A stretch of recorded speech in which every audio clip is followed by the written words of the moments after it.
Hello friends, welcome to MPR tech. आज के इस वीडियो डेमोन्स्ट्रेशन में हम एक्टिव डायरेक्टरी के अंदर साइट्स और सबनेट सेटअप करना सीखेंगे। किसी भी नेटवर्क इंफ्रास्ट्रक्चर में मेनली दो टाइप्स की टोपोलॉजीज होती है। पहली, जिसे हम फिजिकल टोपोलॉजी कहते हैं, जो रिप्रेजेंट करती है नेटवर्क स्ट्रक्चर्स को, जैसे कि network topologies, hardware placements, IP address allocations etcetera. दूसरी जो टोपोलॉजी है, जिसे हम लॉजिकल टोपोलॉजी कहते हैं, जो नेटवर्क और नेटवर्क सर्विसेज की सिक्योरिटी बाउंड्रीज को रिप्रेजेंट करती है। Active directory based infrastructure setup में डोमेन रिप्रेजेंट करता है लॉजिकल टोपोलॉजी को और साइट और सबनेट रिप्रेजेंट करता है फिजिकल टोपोलॉजी को।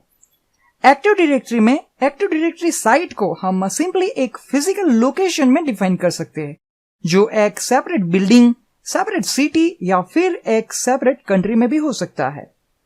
फॉर एग्जाम्पल, मान लीजिए कि XYZ कंपनी की हेड ऑफिस दिल्ली में है, जहां से कंपनी के डोमेन कंट्रोलर्स, बाकी के सारे सर्वर्स और नेटवर्क इक्विपमेंट्स रन हो रहे हैं। जो नेटवर्क अलोकेट हुआ है दिल्ली की साइड को, वो है 192.168.1.0/24।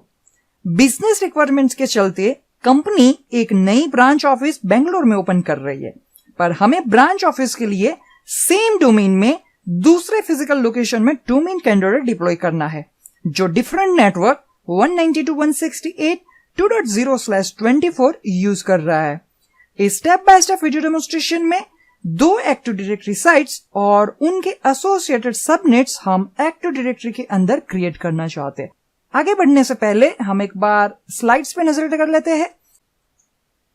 यह है हमारा करंट लैब सिनेरियो, जहां पर हमारे पास एक डोमेन है mprtech.local और उस डोमेन के अंदर हमारे पास एक डोमेन कंट्रोलर है जिसका नाम है server01.mprtech.local। ये server01 डोमेन कंट्रोलर हमारे mprtech.local डोमेन का रूट डोमेन कंट्रोलर है, यानी कि जो सारे FSM रोल्स है वो करंटली अलोकेट हुए हैं server01 के ऊपर।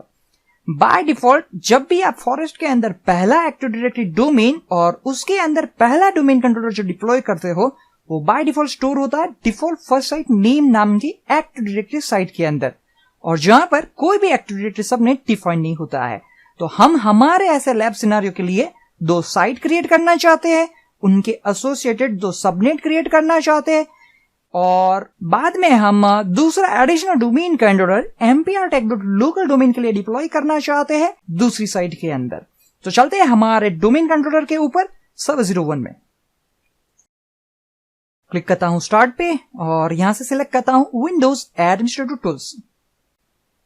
यहां पे सबसे पहले मैं ओपन कर लेता हूं active directory users and computer snapping. Click करता हूं डोमेन कंट्रोलर्स पे, और जैसे आप यहां पे देख रहे हैं कि करंटली हमारे डोमेन mprtech.local डोमेन के लिए एक ही डोमेन कंट्रोलर अवेलेबल है और वो है server01। इसे हम मिनिमाइज कर देते हैं और अब मैं सिलेक्ट कर लेता हूं active directory sites and services. Double click करता हूं उस पे। जैसे ही active directory site and services snapping open हो जाता है, आपको एक्सपांड करना है साइट्स को। जैसे आप यहां पर देख रहे हैं, साइट्स के अंदर हमें कुछ ऑप्शंस मिल रहे हैं, जैसे कि इंटर साइट ट्रांसपोर्ट, सबनेट्स और डिफॉल्ट फर्स्ट साइट नेम। अगर मैं एक्सपांड करूं डिफॉल्ट फर्स्ट साइट नेम को, तो यहां पर आपको सर्वर्स मिलेंगे और हमारे पास करंटली एक ही सर्वर है हमारे डोमेन mprtech.local के लिए, और वो है server01, जिसका DC टाइप भी आप देख सकते हैं GC यहां पर मेंशन बता रहा है, क्योंकि ये जो सर्वर है वो as a global catalog server भी कॉन्फ़िगर किया हुआ है। एक्सपांड करते हैं server01 पे और यहां पर है एंटिटीएस सेटिंग्स। सो ऐसा हम कह सकते हैं कि बाय डिफॉल्ट जितने भी आप डोमेन कंट्रोलर डिप्लॉय करते हो वो स्टोर होते हैं डिफॉल्ट फर्स्ट साइट नेम के अंदर, जब तक आप एक्टिव डायरेक्टरी साइट स्पेसिफाई नहीं कर देते हैं। हम यहां पर एक एक्टिव डायरेक्टरी साइट पहले क्रिएट कर लेते हैं हमारे server01 के लिए। सो मैं यहां पर साइट पे राइट क्लिक करता हूं और यहां से सिलेक्ट करता हूं न्यू साइट।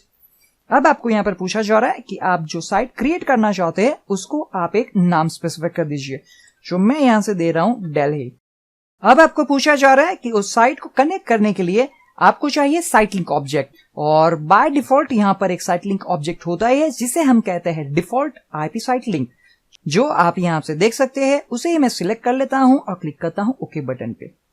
जैसे साइट क्रिएट हो जाएगी, आपको एक मैसेज मिलेगा कि आपने successful active directory site create कर ली है। बट जब भी आप एक्टिव डायरेक्टरी साइट क्रिएट करते हो, तो उसके साथ साथ आपको जो उसका एसोसिएटेड सबनेट है वो भी क्रिएट करना है और उसके बाद आप वहां पर आपके सर्वर्स को मूव कर सकते हो। हम क्लिक करते हैं ओके बटन पे। अब हमारे पास एक्टिव डायरेक्टरी साइट है, बट सबसे पहले हम चेक करना चाहते हैं इंटर साइट ट्रांसपोर्ट को। यहां पर आप देख सकते हैं आईपी है और उसके अंदर आपको यहां पर एक साइट लिंक ऑब्जेक्ट मिल जाएगा। अगर आप नया साइट लिंक ऑब्जेक्ट क्रिएट करना चाहते हैं तो आप यहां से सिलेक्ट कर सकते हैं न्यू साइट लिंक ऑब्जेक्ट और यहां पर जितनी आपकी साइट है उसको वहां से सिलेक्ट कर सकते हैं। बट हमारे पास जो डिफॉल्ट आईपी साइट लिंक है उसे ही हम यूज करना चाहते हैं, इसलिए मैं इसे कैंसिल कर देता हूं। अब हम जो हमारा सर्वर 01 है उसे हम मूव करना चाहते हैं दिल्ली में, बट उससे पहले हम सबनेट डिफाइन कर देते हैं हमारे दिल्ली साइट के लिए। यहां से मैं सिलेक्ट करता हूं न्यू सबनेट। अब यहां से आपको स्पेसिफाई करना है प्रीफिक्स आपके नेटवर्क का, जो मेरे केस में है 192.168.1.0/24 और यहां से हम साइट सिलेक्ट कर लेते हैं दिल्ली। क्लिक करते हैं ओके पे। अब जो हमने साइट क्रिएट की थी उसके एसोसिएटेड हमने एक सबनेट भी क्रिएट कर लिया है 192.168.1.0/24। अब हम हमारे सर्वर को जो दिल्ली साइट है उसके अंदर मूव करने के लिए जा रहे हैं। मैं यहाँ पे राइट क्लिक करता हूँ सर्वर 01 पे और यहां से सिलेक्ट करता हूँ मूव। अब आपको सिलेक्ट करना है साइट जहां पर आप उस डोमेन कंट्रोलर को मूव कर रहे हो, जो हमारे केस में है दिल्ली। सिलेक्ट करने के बाद मैं क्लिक करता हूँ ओके बटन पे। एक बार साइट्स पे मैं क्लिक करता हूं, रिफ्रेश कर लेते हैं और वापस मैं एक्सपांड करता हूं दिल्ली को और अब हमें हमारा सर्वर 01 यहां पर मिल जाएगा। अगर आप चाहते हो कि नई साइट क्रिएट करने की जगह पर हम डिफॉल्ट फर्स्ट साइट नेम को ही रीनेम कर दे तो वो भी पॉसिबल है, बट जनरली मैं ये रिकमेंडेड नहीं करता हूं कि बेटर है कि आप नई ही एक्टिव डायरेक्टरी साइट क्रिएट कर ले। सेम मैं एक्टिव डायरेक्टरी साइट क्रिएट करने के लिए जा रहा हूं बेंगलोर के लिए। यहां से मैं नाम स्पेसिफाई कर देता हूं और सिलेक्ट कर लेता हूं डिफॉल्ट आईपी साइट लिंक और क्लिक करता हूं ओके बटन पे। ओके, अब हम सबनेट क्रिएट करने के लिए जा रहे हैं। क्लिक करते हैं न्यू सबनेट पे और यहां पर मैं स्पेसिफाई कर देता हूं 2.0/24 का प्रीफिक्स। सिलेक्ट कर लेते हैं बेंगलुरु और क्लिक करता हूं ओके बटन पे। सो अब हमने सक्सेसफुली एक्टिव डायरेक्टरी के अंदर 2 एक्टिव डायरेक्टरी साइट्स और उसके associated active directory subnets create कर लिए हैं। मैं क्लिक करता हूं साइट्स पे और यहां पर क्लिक करता हूं रिफ्रेश पे। अब आप यहां से देख सकते हैं हमारी साइट बेंगलोर और Delhi site. Right now Bangalore के अंदर कोई भी डोमेन कंट्रोलर हमने डिप्लॉय किया हुआ नहीं है। नेक्स्ट वीडियो के अंदर हम बेंगलुरु साइट के अंदर एक एडीसी डिप्लॉय करना चाहते हैं, बट उसके लिए हम यूज करना चाहते हैं IFM इंस्टॉलेशन मेथड, और जिसकी हेल्प से हम हमारे दूसरी साइट के अंदर एडिशनल डोमेन कंट्रोलर डिप्लॉय करना चाहते हैं। सो इस वीडियो डेमोन्स्ट्रेशन के लिए इतना ही। Thank you for watching this video. अगर आपको मेरे वीडियोस पसंद आते हैं तो उसे लाइक करना ना भूले और मेरे लेटेस्ट यूट्यूब वीडियोस की इंफॉर्मेशन के लिए MBR टेक चैनल को सब्सक्राइब करना ना भूले। Thank you.